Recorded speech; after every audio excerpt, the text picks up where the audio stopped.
3월 17일 KMA 뉴스 브리핑 시작하겠습니다.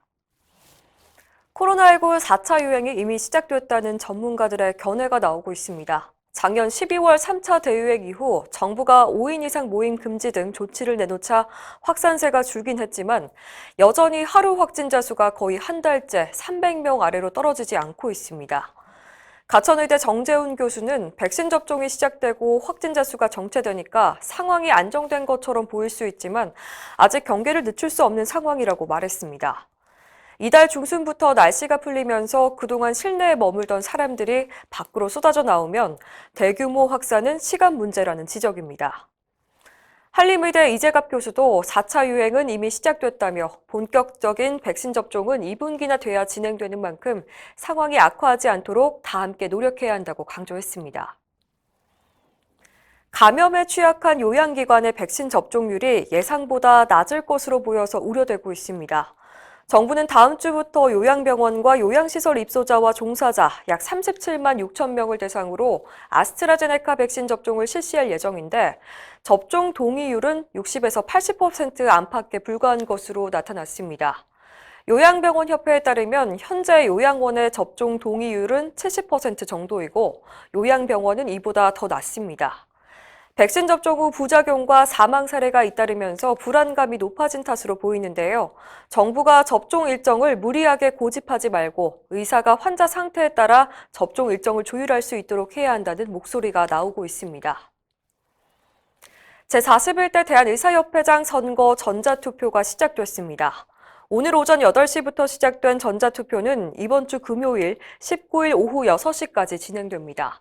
선거권을 가진 의사회원들은 의협 선관위에서 보낸 문자와 이메일에 첨부된 인터넷 주소를 통해서 투표에 참여할 수 있습니다.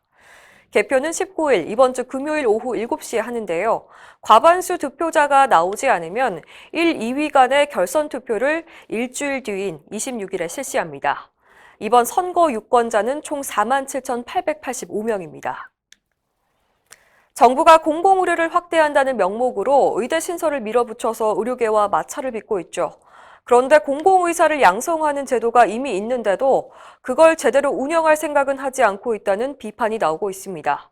3년 전부터 시행 중인 공중보건 장학생 제도는 졸업 후에 공공의료에 종사한다는 조건으로 의대생에게 장학금을 지원하는 제도입니다.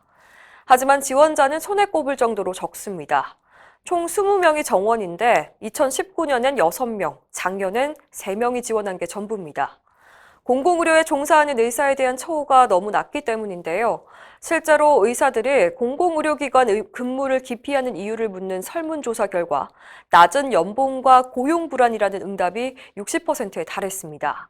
공공의대 신설 같은 거창한 정책보다 의사들의 근무 환경 개선이 먼저라는 게 의료계의 주장입니다. 국가지정 치매 안심병원의 필수 인력에 한의사를 제외해야 한다는 의료계 목소리가 높아지고 있습니다.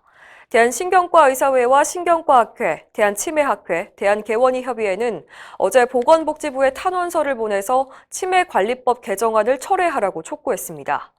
단체들은 단순히 인력 수급의 편의성 때문에 한의사를 포함시킬 경우 그 피해는 환자와 보호자가 받게 될 거라고 우려했습니다. 치매 환자는 환각이나 망상, 분노조절 장애 등 이상 행동과 뇌졸중, 심장질환 등 응급대처가 필요한 상황이 발생할 위험이 높은데 한의사는 이런 상황에 대처할 능력이 없다는 지적입니다. 같은 날 인지중재치료학회도 성명을 내고 개정안에 반대 입장을 밝혔습니다. 이상으로 뉴스 브리핑을 마칩니다. 자세한 사항은 의협신문을 참고하시길 바랍니다.